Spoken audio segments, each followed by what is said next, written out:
I remember the first time I heard an E30 idle on a cold morning that measured slightly nasal M20 RAS, small chorus of mechanical honesty. The BMW E30 325i is not a museum relic to be stared at behind velvet rope. It's a working piece of engineering that rewards curiosity, careful hand, and the stubborn patience of someone who understands gears, tolerances, and the quiet language of oil. In this script, I'll talk plainly and directly about what the E30 is, what makes the 325i special, and then walk step by step through a full mechanical rebuild, the methods, the check, the bad spots to watch, and the kind of tools and parts you'll need to do it correctly. Think of this as the notes from a German specialist who has spent late nights under fluorescent shop lights methodically restoring these cars to life. No fluff, just knowledge and practice technique. The E30 is the third generation 3 Series, a small, driver-focused chassis that in its day combined relative lightness, compact packaging, and engines that were simple and robust. The 325i sits in the middle of that family as the pragmatic performer. The straight-six M20 engine breathed through a naturally aspirated manifold, produced enough torque to be civil and quick, and offered a balance of durability and tunability that made it a favorite for drivers who actually drove. For restoration, that's ideal. The mechanical systems are straightforward, largely analog, and forgiving to a mechanic who will measure, clean, and replace discipline. Before the first socket comes off, establish your restoration philosophy. Are you restoring to daily driver reliability, period correct originality, or do you want a lightly modified, mechanically new, and more dependable car? Your decision. OEM parts versus high-quality aftermarket, retaining original emissions gear or modern replacement, machining versus replacement will ripple through the project. Decide now, write it down, and let that plan guide the parts you order and the tolerances you accept. Begin with a thorough assessment. Walk around the car slowly. Photograph everything. For obvious corrosion point, E30s love to hide rot in rear wheel arches, battery tray, the inner sills, and under carpets where drain channels flood the floor. Mechanically, check for oil leaks from the valve cover, oil pan, front and rear seal, the hood open. Observe the engine for sludge, the smell of coolant or fuel, and the condition of hoses and belts. Start the car if you can. Note cold, start behavior, smoke color, idle stability, and any misfire. If the car doesn't start, perform a compression test and a leak down test on each cylinder. Compressions below spec or wildly inconsistent readings tell you if the engine must be opened for a top end or full rebuild. Documenting condition extends to electricals and fluid. Remove the oil dipstick and observe oil color and smell. Mayonnaise-like sludging indicates coolant contamination or long neglect. Pull a coolant sample if it's safe. Rust, residue, and oil varnish, signs that the whole cooling system will need replacement. Test the battery and alternator output. Corroded terminal, flaky ground strap, or a tired starter often begin an otherwise simple job. If you're committing to a mechanical rebuild on a 325i, plan to remove the engine. The M20 is heavy and long, but not complex. Before you lift, drain all fluid. Engine oil, coolant, gearbox oil. If you'll remove the transmission with the engine, you can choose to separate the gearbox on the car to save effort, but removing both together simplifies access and reduces handling risk. Label every hose and electrical connector with tape and a number. A photograph album for connectors is worth hours on reassembly day. Remove the intake and exhaust manifolds, ancillary part, alternator, power pump,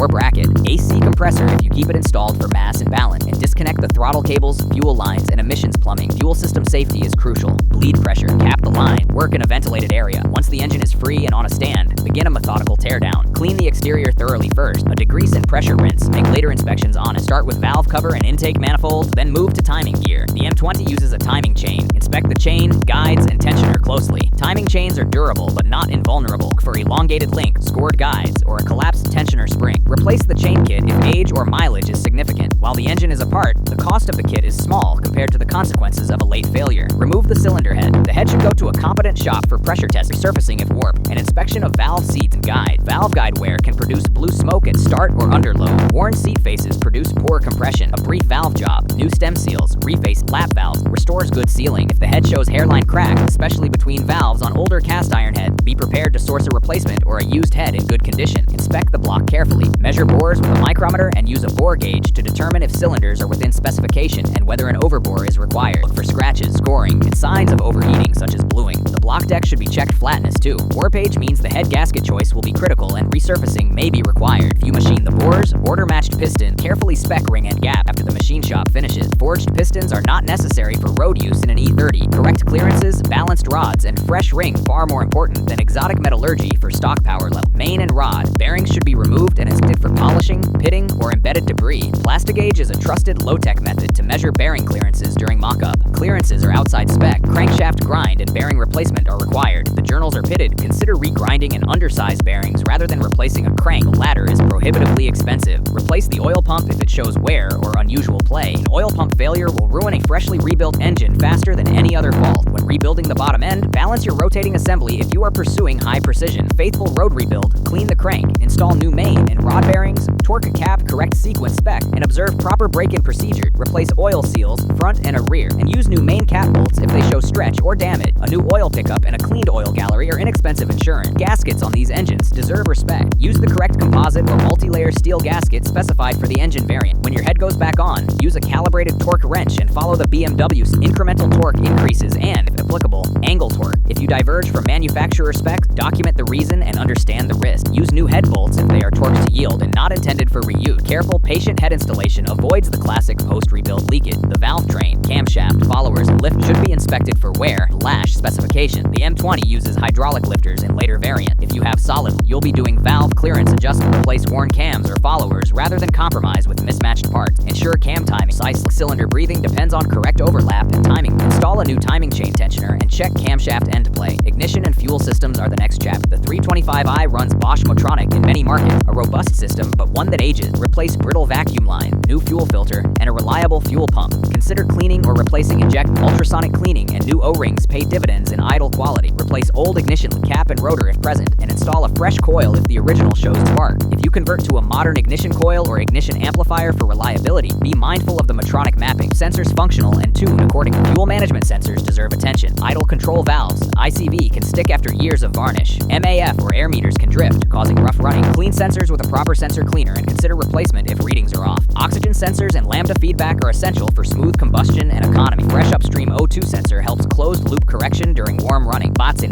cooling system is the silent guardian of longevity. Replace the water pump, thermostat, radiator hoses, and, if original, the radiator itself corroded. Flush the heater core and ensure the expansion tank is not crazed or brittle. These tanks fail and leak silently. If you keep the mechanical fan, inspect the viscous cup. If you have an electric, check wiring and relay. Air trapped in the cooling system after a rebuild causes localized hotspots and head gasket failure. Bleed the system thoroughly following the manufacturer's procedure. Transmission options vary with E30. Manual Getrag gearboxes are common and robust. Rebuilding a manual transmission means replacing worn synchros, seals, and bearings. Synchro wear shows as crunching under shifts into certain gears. Worn input or output shafts will produce play and vibration. If you opt for a rebuild, document the gear ratios and match the replacement part. The clutch is simpler. Inspect the flywheel for hot spots and crack. Resurface or replace as required. Replace the pilot bearing and throwout bearing. Fit a new clutch disc and pressure plate and set the spline and alignment correctly on installation. Use the correct grade of gear oil and change it after the first few hundred kilometers of brake. Suspension and steering restore the chassis to competent. Replace control arm bushings, subframe bushings, and trailing arm mounts if they show play. E30s often have creaks and slack from perished rubber. Polyurethane bushings stiffen response but transmit more noise. Choose your trade-off. Ball joints, tie rod ends, and wheel bearings are safety items. If any feel sloppy, replace for shocks and springs. Consider new dampers matched to the car's intended use. Standard touring, spirited driving, or track bias. After assembly, professional alignment is mandatory. Caster, camber, toe.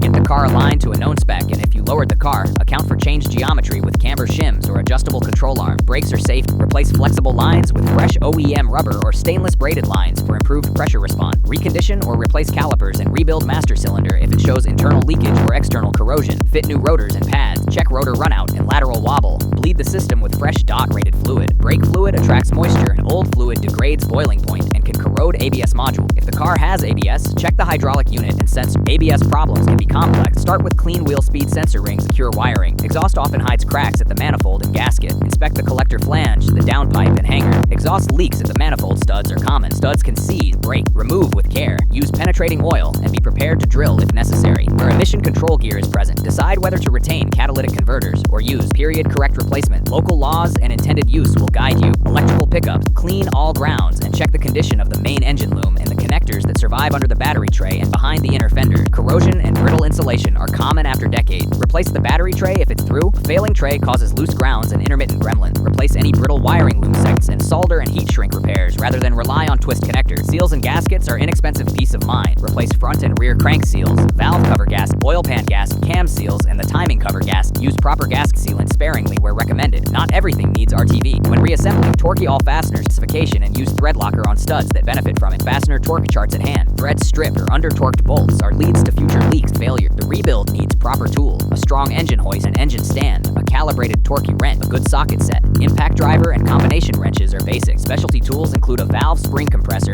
piston ring compressor, dial indicator, and magnetic base cam timing and end plate check. Feeler gauge set, micrometer and bore gauge for engine measurements, a press for bearing and bushing work, and a gearbox spanner set for transmission. Don't attempt precision engine work without measuring tool. Eyeballing clearances is asking for trouble. Sourcing parts strategy. For the E30 325i, some parts remain widely available as aftermarket reproduction. Key engine internals and suspension components are worth buying from reputable suppliers. Search for new old stock, NOS items, trim, and sensors where possible. NAOS often outlasts modern reproduction. Consider parts vendors specializing in BMW Classic. They know the differences between model years and engine variant. When you buy used, inspect carefully for hairline cracks, warping, and corrosion. Forums and community marketplaces can yield rare items like correct airbox, factory camshafts, or genuine MTech parts. Buy with inspection and be wary of misdescribed parts. Organize the teardown. Use labeled bags and a parts notebook and number fasteners to their location. Small spray-painted pegboard with labeled hooks is a simple system. Return bolts to the correct subassembly bag. Photograph each step. These reference photos will save hours when you reach reassembly and face a bewildering pile of hardware. Cleanliness matters. Engine internals should be as clean as you can afford. Hot tank the block and parts if possible, or at minimum thoroughly degrease and dry them. Dirty assembly introduces abrasive particles that ruin bearing. Use assembly lube on cam lobes and bearings during initial start. Sealants like anaerobic thread sealant for oil-carrying fasteners and copper anti-seize on exhaust studs make future service easy. Reassembly requires patience. Use new gaskets and new fasteners where it matters. Torque in sequences and increments. Reinstall timing components and double-check timing marks visually. Prime the oiling system before first start. Crank the engine with fuel disabled or with the ignition off to build oil pressure and ensure oil reaches bearing. Use an external priming to hand crank the oil pump via a drill while monitoring oil pressure. Lack of oil on first start destroys bearing. First start is sacred. Prepare a fresh oil and filter, properly mixed coolant, new fuel filter, and a charged battery. Have a fire extinguisher and ventilation ready. Fuel leaks on the first start can be dramatic. Start the engine and watch for leak, odd noises, and oil pressure. Don't rush to high rev. Bring it to operating temperature gently. Monitor oil pressure, engine temperature, and watch for coolant or oil leak. After the initial run, change the oil and filter to remove any assembly debris and metal dust from break-in. Repeat oil changes at short intervals during the first 500-1,000 kilometers as the rings seat and any microscopic wear flushes. Break-in procedure is important for longevity. Follow piston ring manufacturer guidance. Steady RPM for initial minute. Avoid cold idling and long high-load stint. For hydraulic lift, correct oil quality and temperature are critical. Avoid aggressive gear changes and red lines during the first few hundred kilometers. After 500 kilometers, torques at fast, then again at 1,000. Testing and tuning follow. Compression and down test once warm. Validate seal. Fuel trim scan while driving identifies sensors that need further attention. Carbureted models would need jetting. Injected Matronics may need sensor replacement rather than mechanical fiddling. For an enthusiast rebuild, a gentle cam and intake manifold upgrade can be tasteful. But remember, you rebuilt for reliability. Keep changes conservative if you want long life. Detail the chassis. Inspect subframe mounts and weld seam. E30 subframes can sag or show bolt corrosion. Repair or reinforce as necessary. Address rust at the battery tray and rear floor with correct metalwork. Remove rusted sections, surrounding metal with acid neutralizer. Weld in patches and paint with epoxy primer and seam sealer. Undercoating hides problems but does not replace proper metalwork. Preserve as much original metal as possible, but don't be shy to replace rotten sections. A safe, solid chassis is the foundation of any restored car. Interior mechanical items, window regulators, door handle switches often fail from dried lubrication and broken plastic clips. Rebuild kits can revive regulators, lubricate tracks with a light moly or specific white lithium grease. Rails and manual adjusters can be